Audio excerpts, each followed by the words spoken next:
proposal from Senator Schumer. Can I get your thoughts on that? You know, I think it's a good idea. It's a good compromise. What we do is open government, as Senator Thune and Republicans want to do. And we would pass 3 appropriation bills that are bipartisan. And we would extend current law with respect to the tax credits. So everything would remain the same, and people who have, we'd be reopening government, and people who have health care in 2025 would have it in 2026.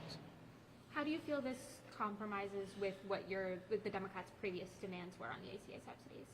Well, I think this is the bare minimum. You know, this means that everybody who has health care with tax credit premiums would continue to have it. So that would be folks in Republican districts and folks in Democratic districts as well. So it doesn't change anything, it just maintains existing law. But that's what people need in order to have some confidence that they can keep the health care they have. The White House called this proposal a climb down and said that's because Democrats are feeling the pressure. Do you have a response to that? Well, here's my point. The goal here is to make certain folks have health care in 2026. So, you know, I think it's a waste of time for either side to be characterizing who's winning or who's climbing up or who's climbing down. The bottom line here is we want government open and we want people to keep their health care coverage. So I'm happy with the president calling it anything he wants if we can do it.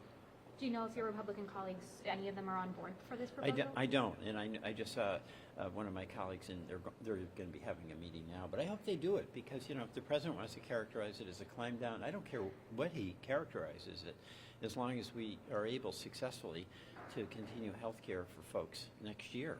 And then are Democrats united behind this? Yeah, we would support this. We'll support it. Yeah, on foreign policy, Saudi Crown Prince will visit What? Washington. Saudi Crown Prince will visit Washington like after 10 days.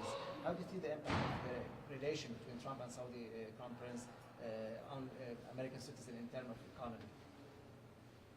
Well, my concern, you know, the Saudis played a big role in the ceasefire, and now my hope is that they'll talk about the implementation of the recovery for Gaza and the implementation of the other steps in the ceasefire. And the administration is considering selling F-35 to Saudi Arabia. How do you respond to that? I don't have a position. Do you agree with that? Thank you, Thank you, Senator. Senator.